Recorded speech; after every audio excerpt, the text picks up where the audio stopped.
Good afternoon, everyone, and welcome to one of our winter lecture series. I have a little housekeeping to talk about before we get started. Please turn off your cell phones. Please be careful if you talk to the person sitting beside you. It is picked up for posterity and included in our YouTubes. I would like to mention our sponsors. This lecture series is sponsored by the Bayside History Museum, Calvert Library, and the John Hanson Daughters of the American Revolution. We always want to do a special shout out to Mickey Hummel. Mickey. He's one of our town council members, and that's why sometimes we really have to focus on our time. Mickey is always here for us between 12:30 and 2:30. So when we do our lectures, we do them for 45 minutes. So it would go 1 to 1:45. We allow 15 minutes for questions and answers. And then we ask if you want to still keep visiting with your friends to maybe move out into the lobby to talk, because our young people have to come and return all the chairs to their original location. Announcements, I have several announcements.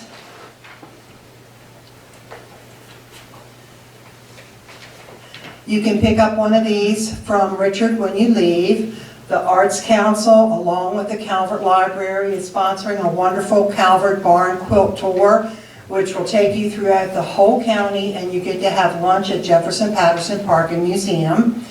And then the Southern Maryland Folklife Center is sponsoring an oral history workshop. It's actually going to be held at the Bayside History Museum from 10 in the morning till 1.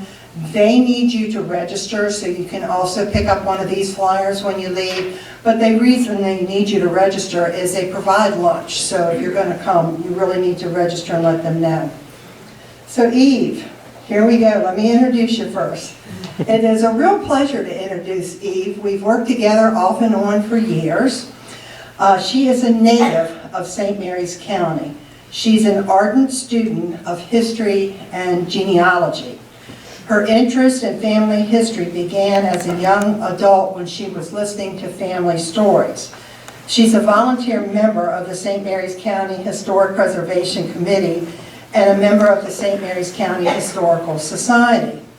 Eve assisted her husband, John Cook, who's sitting in the back, with scanning, typing, compiling data to create the Before the Base book, which tells the story of the government's acquisition of thousands of acres of farmland to build a naval air facility following USA's entry into World War II. John's early years were in Lexington Park.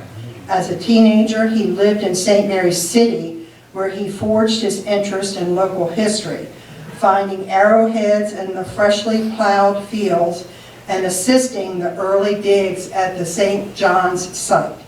He dives into his research to find the history and backstory of any item or event. He's a retired elementary school teacher, but continues to teach for the Museum Studies program at St. Mary's College of Maryland. And it's a real pleasure to introduce you, Eve. Thank you. I can't tell you how happy I am to be here. I was so disappointed in January when we had the threat of snow, but I'm glad that we were able to reschedule. So this, can you all hear me? Okay, good. So this project is a labor of love of my husband's.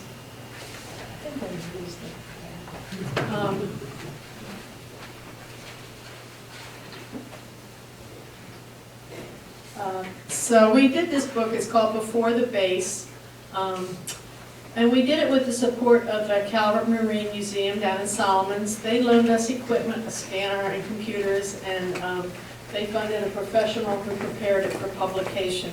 So it's not intended to be a good reading book or a coffee table book, but it's really a historical reference book because it provides a snapshot of a very small period of St. Mary's County history. Documentation for this publication is from the National Archives at the College Park facility. And when the book was finished, it totaled 631 pages. It covers 110 tracts of property, 597 photos, 22 plats. So it was really a labor of love. And I'd like to also recommend or remark that Robert Curry of the Calvert Marine Museum assisted us, and Victoria Clausen, who prepared it for print.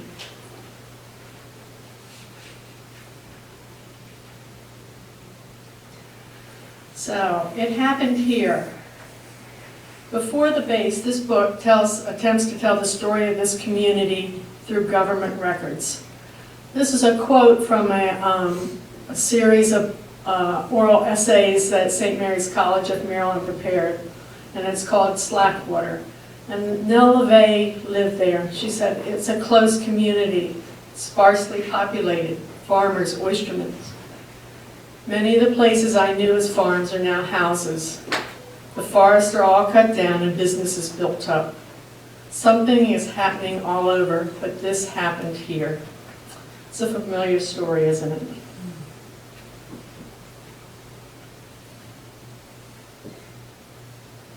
So in 2010, how we got started on this endeavor, in 2010, the Naval Air Museum hosted a panel discussion talking about the memories of some former residents who lived on the base before the base was there. And so my husband, John Cook, he assisted Barbara Ives from the museum with contacting former residents and assembling a photographic slideshow. The residents were Agnes Bean, Nell LeVay, Ernest Webster Bell, John Dawson, and Jane Yawoski. So they formed a panel to discuss their memories. The photographs that were put into the slideshow were from the Calvert Marine Museum, who had previously scanned them.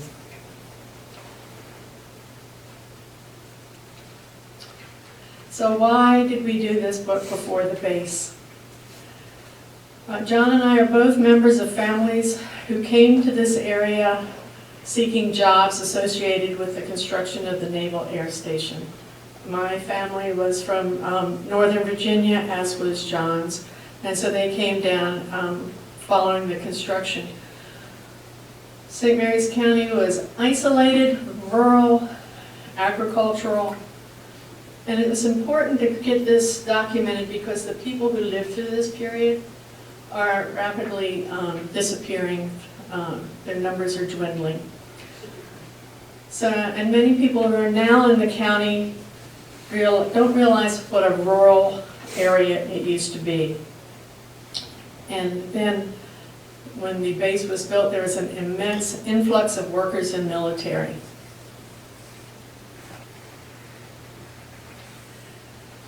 The population was very static in St. Mary's County for the first 150 years. You can see it hovered around 15,000. Look at in a period of 10 years, from 1940 to 1950, the population doubled. Can you imagine the impact of that when you don't have infrastructure? The Navy was building the base. They were building hangars and runways, but we didn't have grocery stores and schools. So the infrastructure was lagging.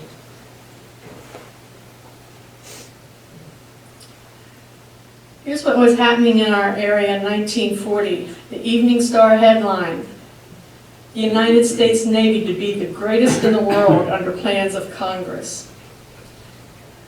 So the war in Europe is pushing the United States towards action. We had tended to be, up to this point in time, trying to have an isolationist policy, but events were pushing us more towards war, so they are starting to do some planning. In St. Mary's County, the local newspaper shows that there's a torpedo range being built down at Piney Point.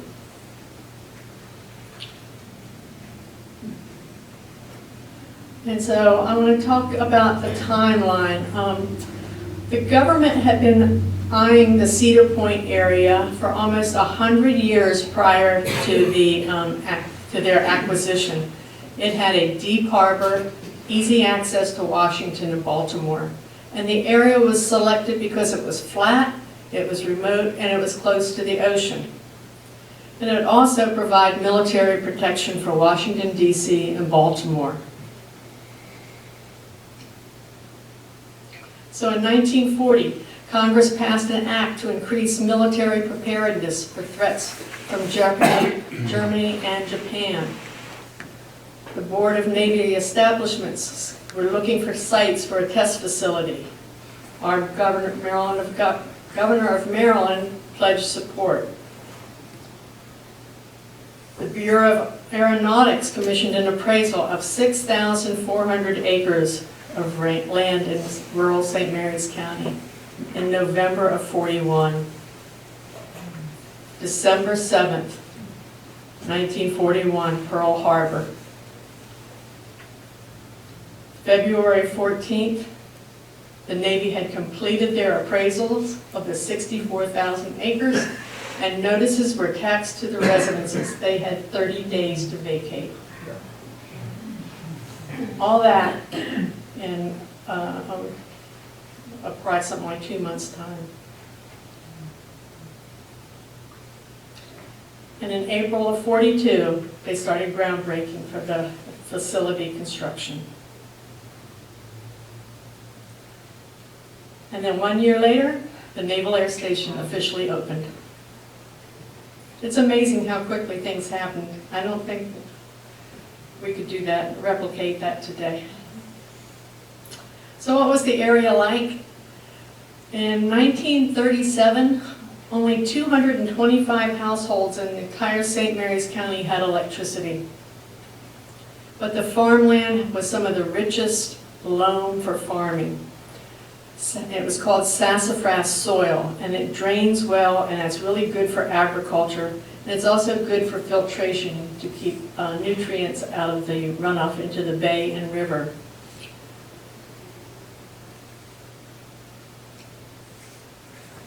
Fordtown and Jonestown were African American communities, but people depended on the farms and businesses for their livelihoods. Tenants were not paid anything to move.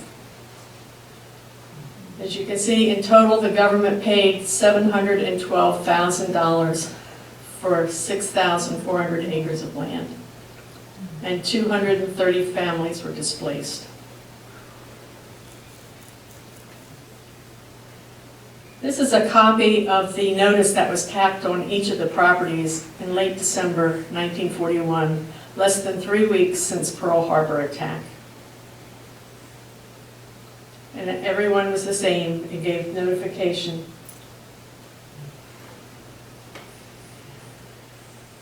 This is just a little quick map of some of the,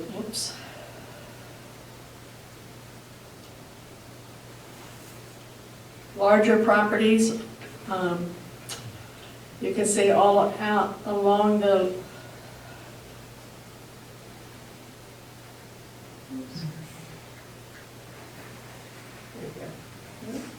I'll get this right in a minute.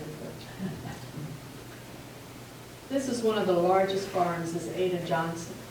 Dang it.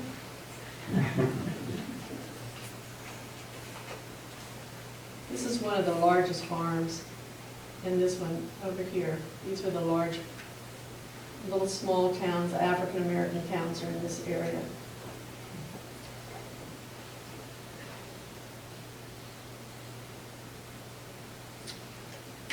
So what was this community like?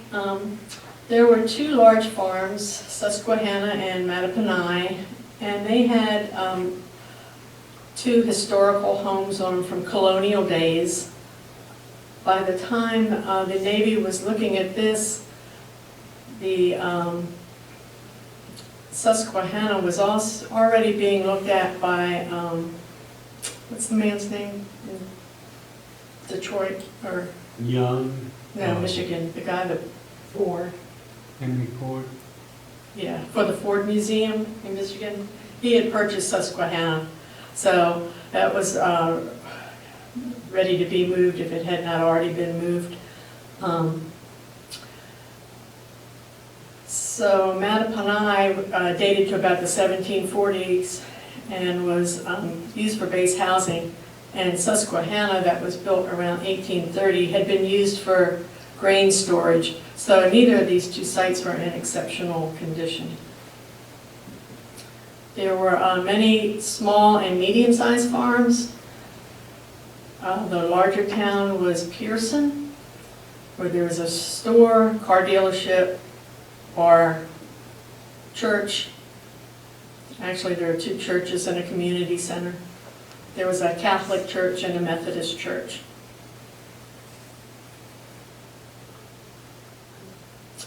Appraisal methodology. This is the method that the government came in to assess each piece of property. And right in the middle, the values determined the price an intelligent, well-informed purchaser would pay for a property, and the price which an intelligent, well-informed seller, acting without necessity, would accept for it. So who wouldn't acknowledge that they were intelligent, well-informed? Of course, wealthier owners were financially able to obtain their own appraisals if they didn't approve of the government appraisal, or if they disputed it, but there was only one or two instances of that.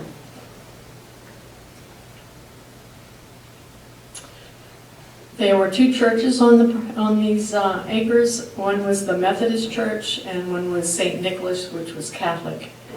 And there were an undetermined amount of graves at each site. They really didn't know how many interments there were. So they could not estimate a cost to remove the graves and reinter them. So they only valued the buildings and the land. St. Nicholas did not relocate any of the graves. 100 of the graves from the Methodist Church were moved to Ebenezer Cemetery on Chancellor's Run Road.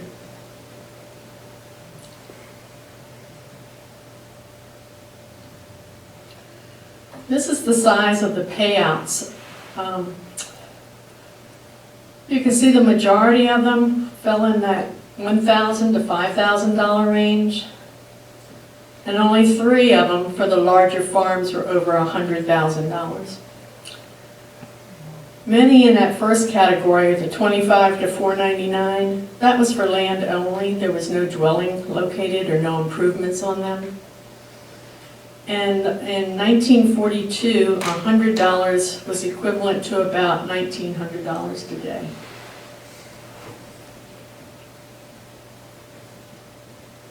And here's a graph of the size of the tracts. The smaller lots, less than 5 acres, would not have been sufficient to support farming. But you can see the majority of them were probably less than 10 acres. And then very few, only 2 were over 1,000 acres. The next slides are going to show samples of some descriptions, and I'll be using the language used in the appraisals, and it's not my personal vocabulary. This is for a mid-sized property. Note the description says, does not afford desirable bathing or boating, or access to the Patuxent River detracts from the desirability. The narrow road is not only dangerous, but practically impassable in bad weather.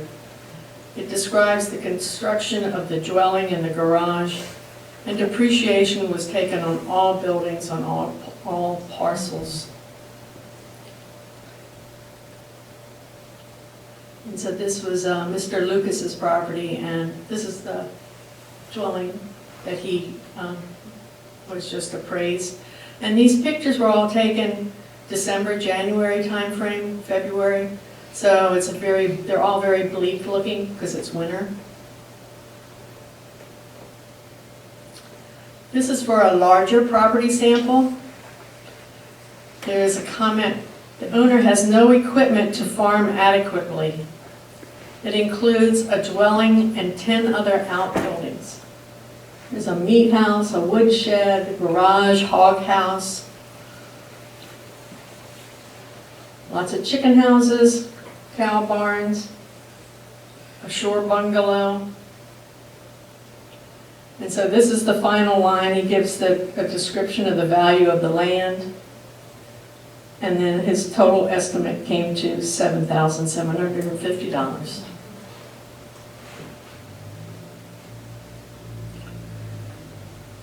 At the same time, just previously, the government had done crop maps, and it showed the acreage and what crops were on this acreage. And this aligns with what we found in the appraisal forms. This one was for 34.9 acres, and the fields are in corn stubble. The fields are level except at the river's edge. The soil is that sassafras loam, suitable for grain, tomatoes, hay, and cattle grazing. The owner had insufficient equipment to farm adequately, and the fences are of little value. And some of these reports will tell the type and the amount of fertilizer used. So it gives you a glimpse into farming in 1940.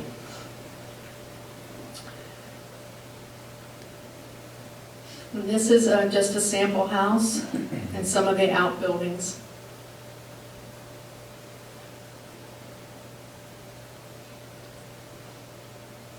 You can see we were not a very, it was not a very wealthy area.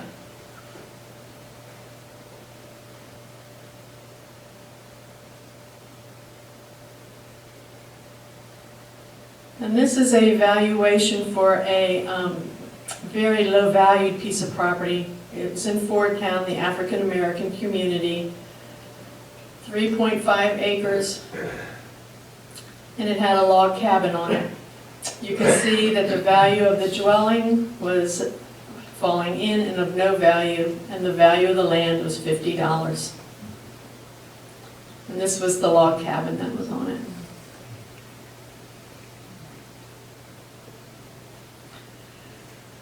This is a comparison of two aerial maps of Cedar Point. And the first one was 1938, when it was mostly agricultural. And then by 1952, you can see the runways that they have built out here.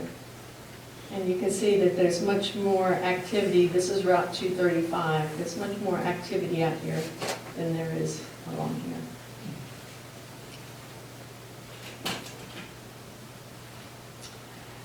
The top building was the Cedar Point Rural Women's Club, and it was described as a building large and expensive to maintain, overbuilt for the limited population, and subject to substantial economic depreciation. So they devalued it because they didn't think that the community would be able to support it. The bottom photo is Hiram Millison's store. It was in Jarbosville, and it's equipped with gasoline pumps. This building was, I found interesting. It was owned by a man named Louis Nathanson. It was a commercial building. On the first floor there was a dance hall, bar, and living quarters. The second floor had a movie theater exclusively for African American people. Now, Mr. Nathanson was born in Russia, lived in Baltimore, Virginia, back to Baltimore, and then came to St. Mary's in 1929. His obituary states he built this because he wanted to do something for the colored people. Property, this is a quote, "Property is definitely a misplaced improvement. There is not a sufficient number of people living within a reasonable radius to support the present use. Practically all residents in the area are colored, few in number, and of very limited earning capacity. This makes it a financial risk." The bottom picture is the Bell brothers. They had a large farm, and this building is described as a main dwelling being operated as a grocery and a bar. The large metal building was formerly used as a sales and service for automobiles. And so Bell Motor Company supposedly had one of the oldest Chevrolet dealerships in the United States. These are the two churches. The top one is St. Nicholas Church, which still exists, and the second is the Methodist Church, which was torn down. Now the next 9 slides that I'm going to go through just show a sampling of dwellings, outbuildings, and landscape. Different size houses. The top one is a rather large home. The second one I like. It has in the very foreground you can see chickens, but this is one of the few pictures that had people in it.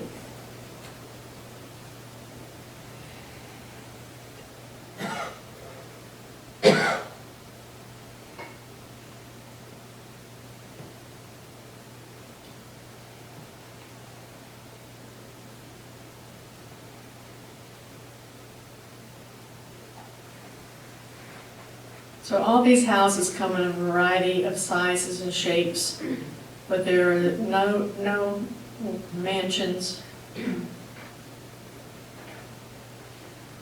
I like this water tower. This poor little outhouse has seen its better days.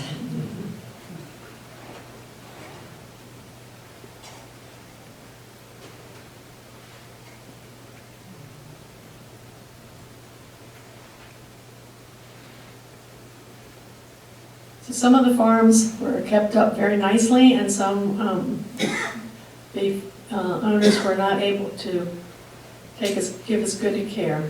Because you remember, we're just coming out of the Depression, and in the rural area, I'm sure they had some struggles.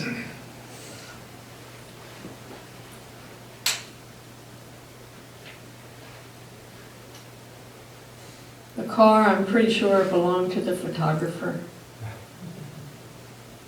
But I like the old truck up there.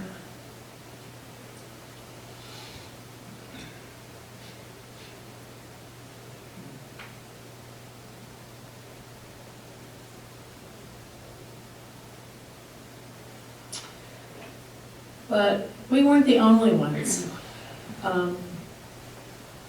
If you've ever driven down 301 going to Richmond, you've passed through Camp AP Hill, which is not AP Hill anymore, it's got a new name, but I'm sure you're familiar with the area.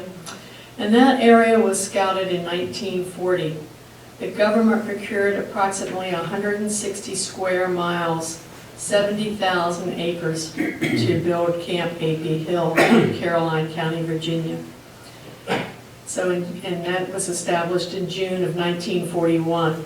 So they also took land there and suddenly uprooted residents to build an Army training facility. But the Virginians were a little bit luckier than the Marylanders because the Civilian Conservation Corps vehicles came in and helped the families move. They helped them pack up their belongings and move them. But this pattern of quick condemnation was repeated many times in many places.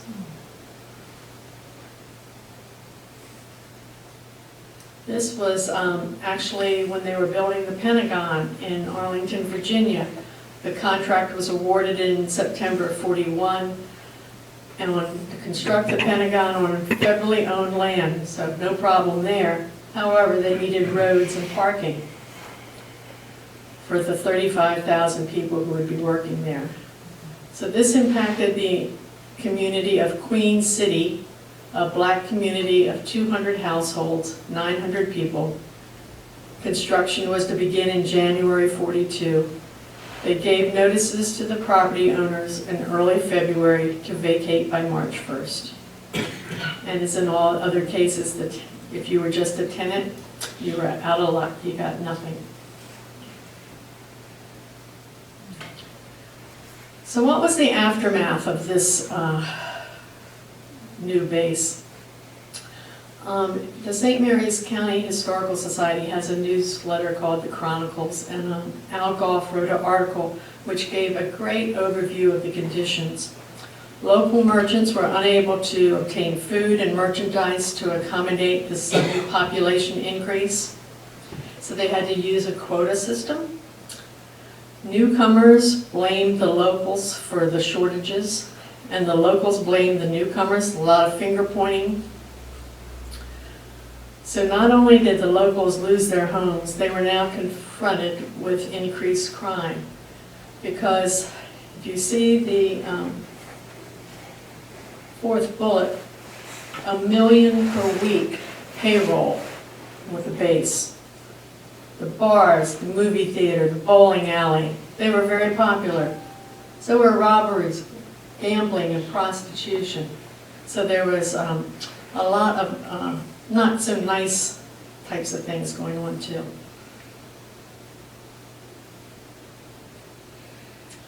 This was a little poem I found in a local newspaper.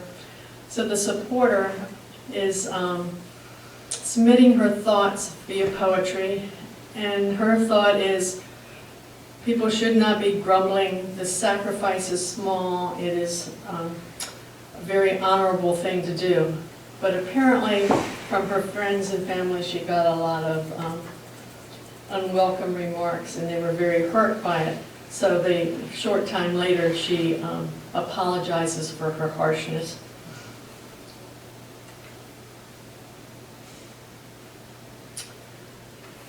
This is 1945, one of the airplanes on the runway, and you can see in the background, that's Susquehanna Farm. The barn is still there.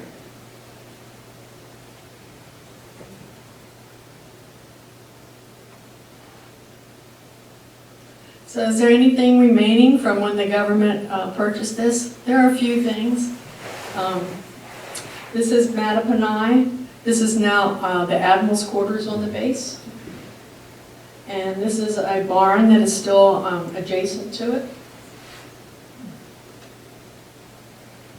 And Mattaponi is a very old building. I believe it was the 1760s. And I'm told it has a ghost. Some of these nice little beach cottages along the beach were retained, and those were used for officers' quarters. And one of them was purchased from Helen Hayes, the actress. Her family owned that.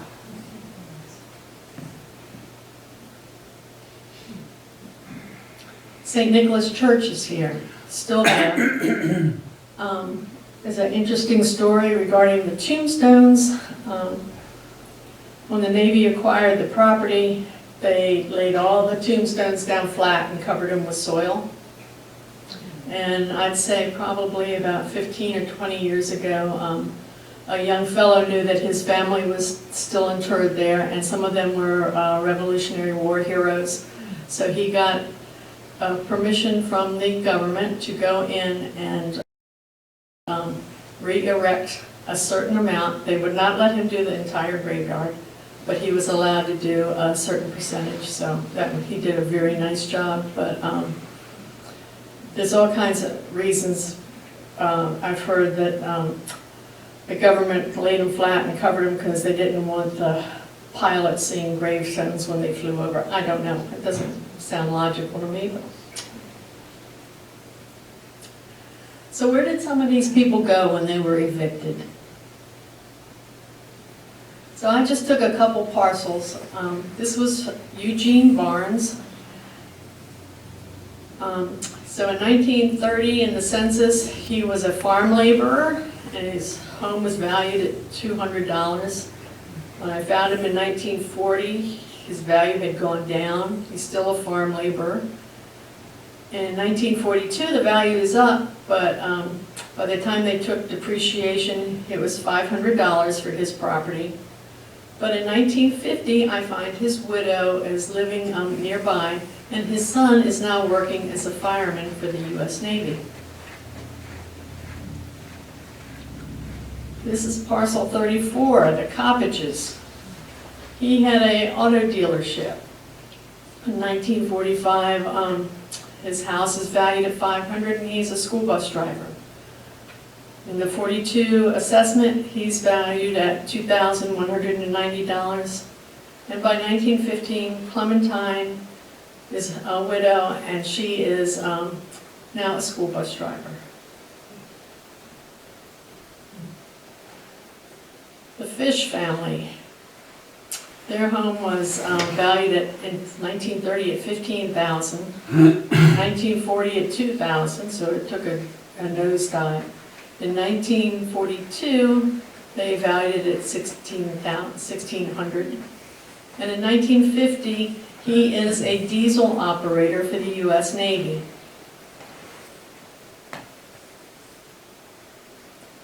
And this is Edward Blackstone from Fordstown. So this is his father's household. He's a farm laborer, and then he's a handyman. But in 1950, he is now working as a railroad lineman and living in Leonardtown. So you can see that all these farmers have now gotten jobs supporting the government in some capacity. And the family that had the school buses, they've now moved on and have occupations to support a community.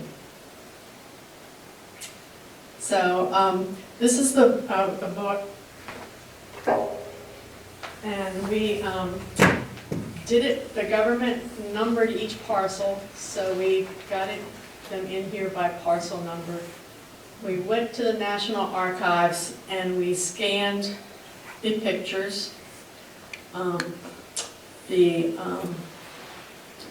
Marine Museum already had copies of the appraisal form, so I retyped all those. And then John redrew all those government agricultural plats. So it's put together so you can go in here, and if your family was there, if your family owned land, you can find them in here. If they were a tenant, you will not find them in here, unfortunately, but there's no way that we could track them. So that's the end of my presentation, if you have any questions. Yes? What kind of boat is on the cover of that? That's not a boat, that's Cedar Point Lighthouse. But it looks like a submarine, doesn't it? That Washington conning tower. Yes, yes, that's it's a faraway picture of the lighthouse, but it does look like a submarine, I agree. Eve, let them know where they can get the book. This book is only available at the Calvert Marine Museum. We donated this book to them to have as a fundraiser for them, and so it is available there. I believe the price was $100, so it's not cheap. And don't drop it on your foot because it's very heavy.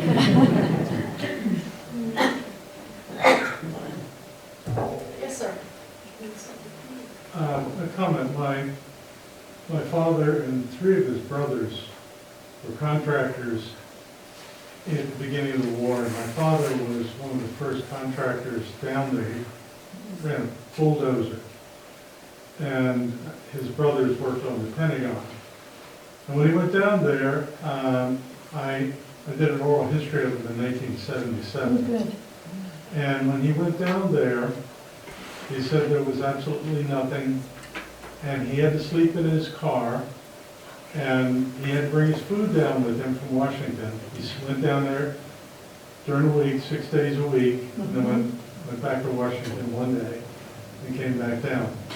And he was working there for several months, and then he went into the military. So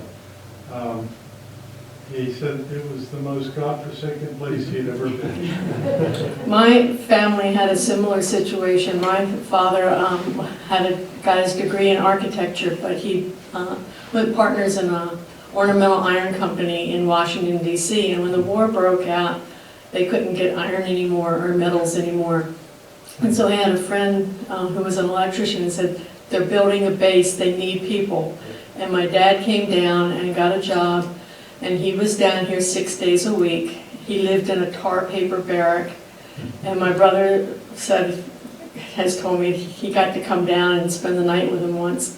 He said it was just a bare light bulb hanging from the ceiling, and it was pretty sparse. But he left my mother in Virginia with 4 children under the age of 6, and she didn't drive, so I feel really proud of her for her accomplishment too.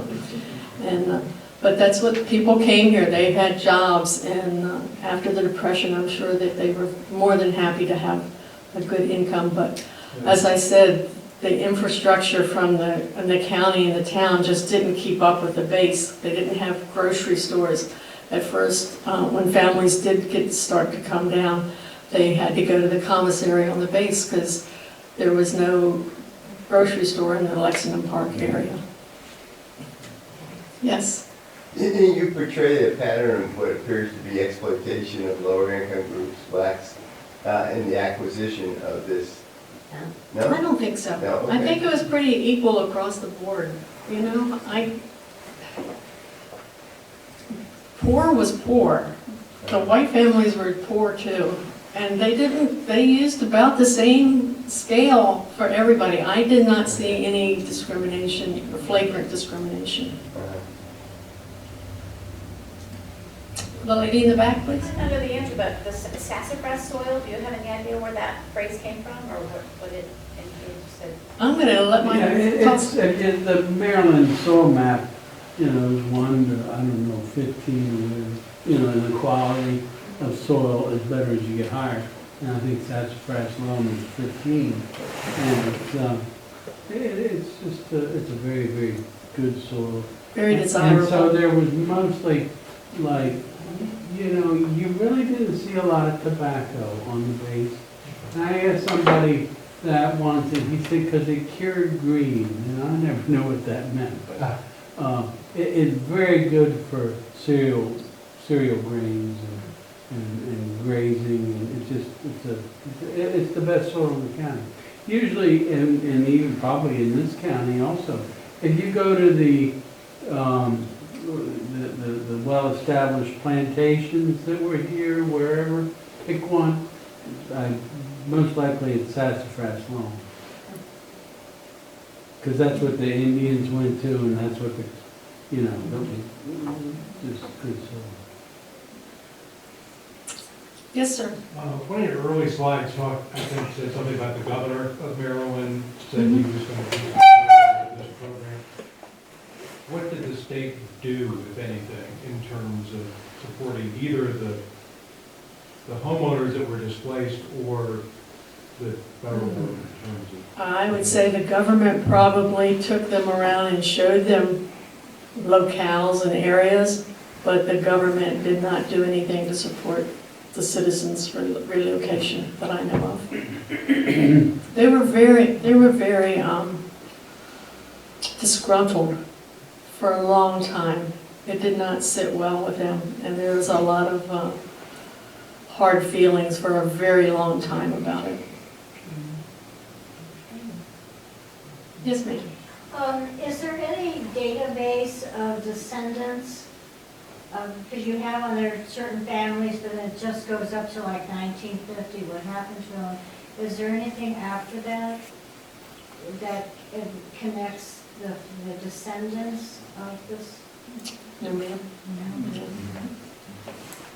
If you have an interest in the St. Mary's County family, go to the Historical Society in Leonardtown, and they would be able to point you in the right direction. To do it on an individual basis? Mhm. Okay, all right, thank you. I had a hard time trying to go find these people in the census records because a lot of the African Americans were elderly and didn't live long, so I'd find them one year and the next 10 years later they wouldn't be there.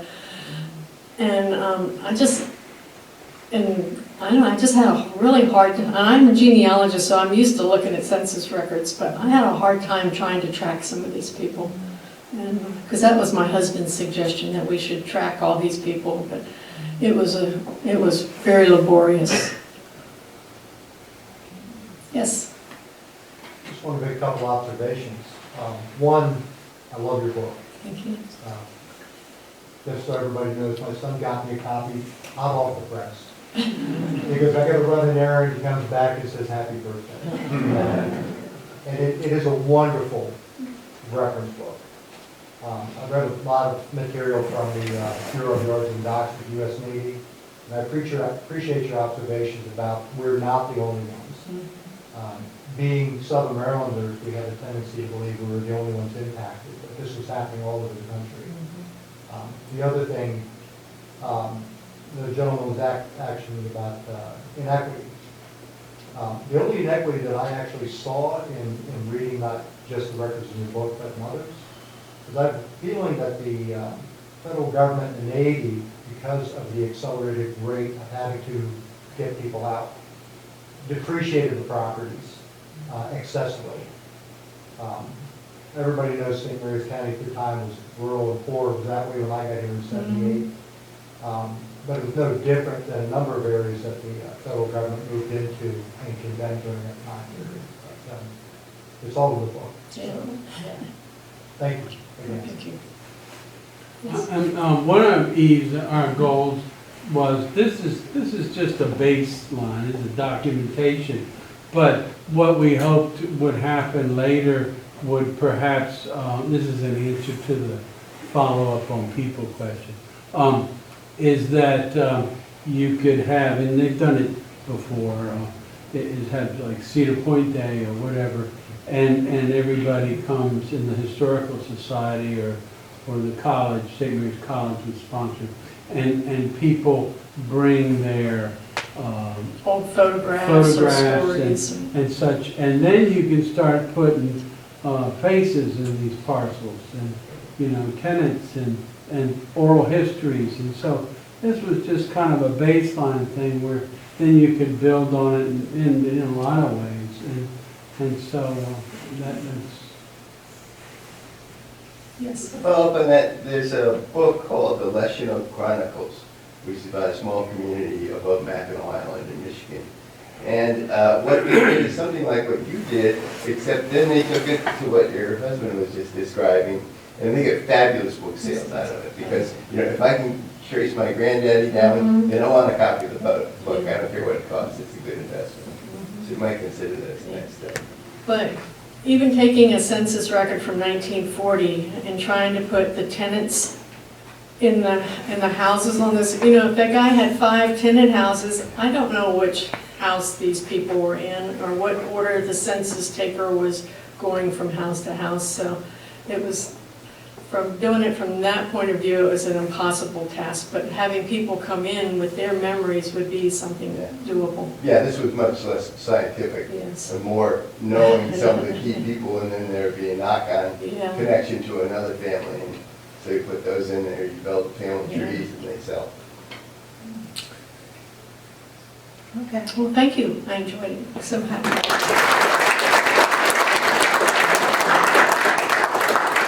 Thank you, Eve, and just want to remind everyone, next Sunday, the talk starts in Solomon's Island, and it shows you old pictures of boarding houses and hotels throughout the entire Calvert County.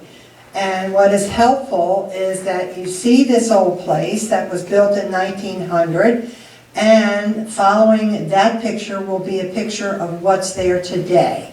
So that is next Sunday's lecture from 1 o'clock to 2 o'clock. Thank you and have a great day.